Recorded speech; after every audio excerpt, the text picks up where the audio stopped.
Okay, so today's the 21st day of Shvat, the 19th of February, and let's continue. So we talked about the rectification of the swine returning and everything that has to do with that, and then we continued on with the elevation that we don't do today in elevation. We actually do the opposite, because we're not the Beis Din. The Beis Din had the power of din, they had the power of judgment, so they were able to elevate the feminine up. What we do is we bless it, as it were. We bring down blessing from above when we say Birkas Levana.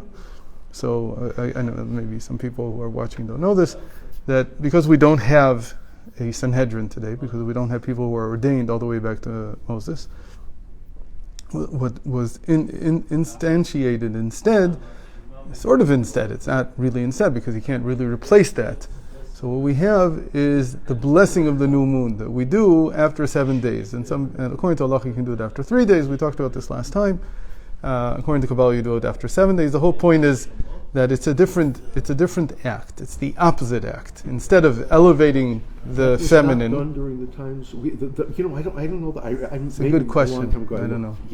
I think it wasn't, but I need to. It seems like it wasn't from what you're saying. I don't think there was something added on as almost like a remnants. Yeah, it's like a remembrance. Remembrance, yes.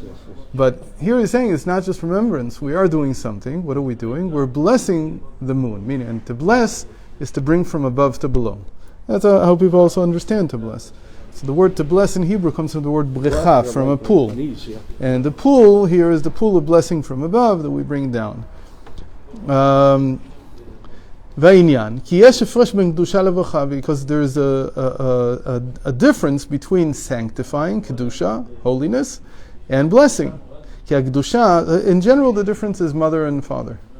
That the sanctity is the father, is the wisdom, and that's kedusha. And blessing is related to bracha, to bina. Because sanctifying is to elevate something from below to above. Because it's separation. As we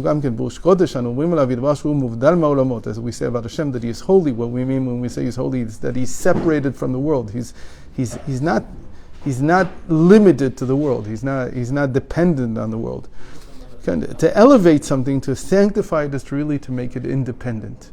It's really to make it stand on its own. That's the whole. Everything we're studying here is how we take the moon, and you have to understand. I don't think I've talked about this before. I have a whole book called Omens, and I don't remember what in the ancient Near East. Omen type of astrology was the main type of astrology until about the 5th, 4th, 3rd century BC. And what people did was that they had omens. Omens came either from animals that they slaughtered. They would slaughter an animal. I was there the day a professor died in France, and he became the world expert in liver divination. Right, that was one of them. He was the head of the Near Eastern. I was friends with him. So that was usually given to the king. The king would slaughter the animal. The priest would take out. It's called divination. They make casts and yes. The other type was omens from the heavens. Meaning that they used to look in the stars, the constellations, but mostly the moon. The moon. The thing they looked at the most was the moon. A lot of people say that what's the origin of a week? There's nothing celestial about a week, but there is, because the moon's phases are divided into 4. There's 4 phases, and a moon month is about. I never remember the exact day. I don't know why I have a blank here when it comes to that. It's a little bit over 28 days. So when you divide it into 4, you get 7 days about. So this was the basis. Looking at the moon was the basis of a lot of the omens. And now what we're saying, the only time that I seem to remember that they didn't have omens for was the birth of the new moon. That they didn't consider to be important because they also couldn't see it. I think I'm going out on a limb here because I don't remember 100%. I haven't looked at that book in years, probably 30 years now.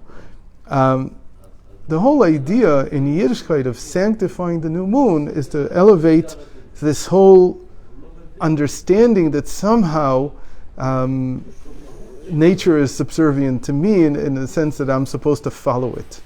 So what I'm doing is because nature is subservient. Of course, we can affect it, but subservient in the sense that somehow I can divine the omens from it, meaning, now I'll explain what I mean, that the way these omens were used, where they were interpreted by priests, the priests interpreted them in the way that they were actually like another caste that ran the country. So they had their power in the way that they interpreted these omens. So the king, let's say he wanted to go to war, and the priest thought it was a bad idea. What they would do was they would have him, okay, you slaughter the camel, or whatever it is, and we'll tell you what the liver says. Or we'll look in the skies and we'll tell you whether this is. So here you see, this is a subservience of the moon to the earth. That's the idea that the feminine is subservient to the needs of man, as it were. What is subservient? Subservient. The moon, the feminine. Yeah, the feminine. Okay, I didn't hear that. The feminine is like the side of the person as a receiver from God. Yes. And then he becomes subservient to something. To what? To his ego. Here the earth represents like the ego. That's why there's a very interesting word in English. You say geocentric. Yeah. Which is that the earth is in the center. Yeah, sure. That is... We do a play on it, like just a permutation, small permutation. You get egocentric. Geocentric and egocentric are related, because I'm not saying that the earth is just ego. It can represent many things, but in the way that the feminine side of man is understood, it's like that the feminine becomes subservient to the ego, whereas the feminine was supposed to be subservient to God Himself. That's the main topic. Meaning the masculine part of man is supposed to be, in a certain sense, transparent. It's not supposed to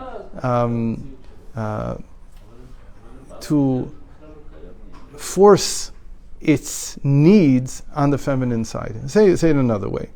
That my feminine side, par excellence, the feminine side of a human being is the body. And the body was supposed to completely serve God. How can it completely serve God? Well, if my soul, if not my soul, but my psyche, if my spiritual side was completely transparent, and it would completely only represent God, so everything the body would do would be serving God. That's all it would do. Instead, what happens? The psyche becomes opaque. What is it opaque by? It's opaque by the ego, and then the feminine begins to serve the body, begins to serve the ego. It forgets who it's right. So on the birth of the new moon is elevating it back to its source and saying, okay, now we're going to bypass the ego for a little bit, just to be reborn, to give you strength again, to give the body strength again to reset. Wow. Okay? So that's one of the images here. So we didn't say this until now, but it's a very important thing. So anyway, so after 7 days we do something else. We bless so the blessing also is to give it strength, but it's not as good as elevating it back to its source. In the future it says that the masculine and the feminine will both be receiving directly from God. So the earth and the moon, in our example here, they will both receive from the sun. Not the way that it is now. Now, what the moon receives is indirect. That's what we said, that it receives indirectly through the earth, right? That's what you see, that even when the part of the moon you can't see, then you still can see the shadow of all of it, because that's receiving from the earth. So in the future, they'll be of equal stature, it says. The masculine, the spiritual, and the feminine, the physical, will be of equal stature. They'll both stand before God, as it were, equally. And they will both receive from the same source. Anyway, so they give it blessing is different than sanctifying it. And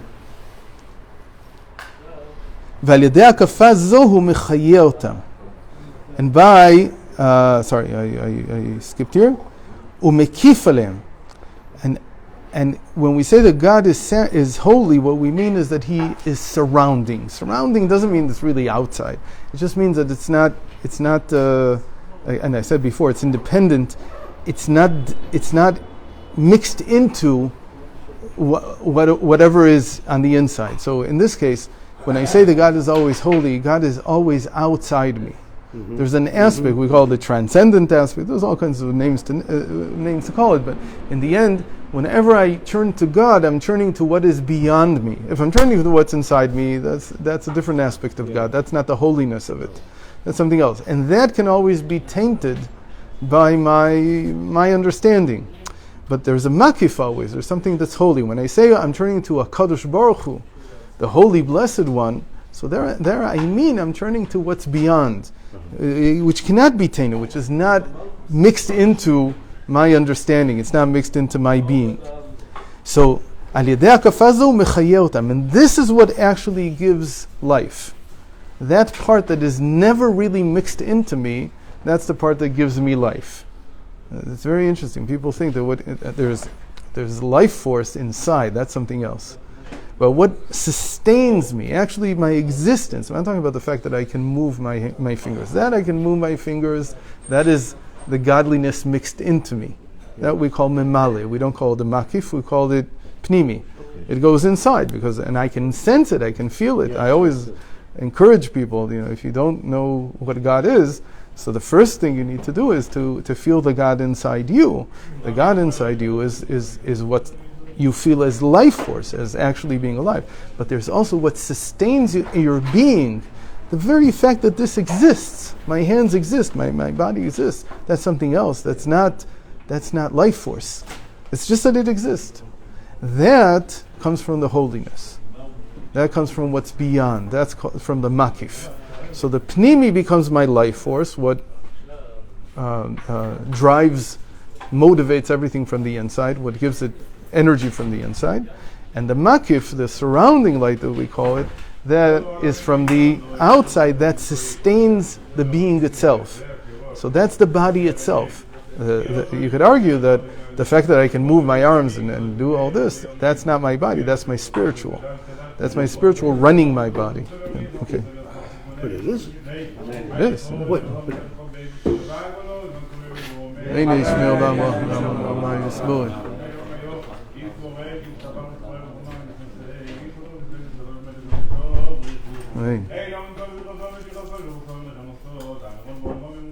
Amen.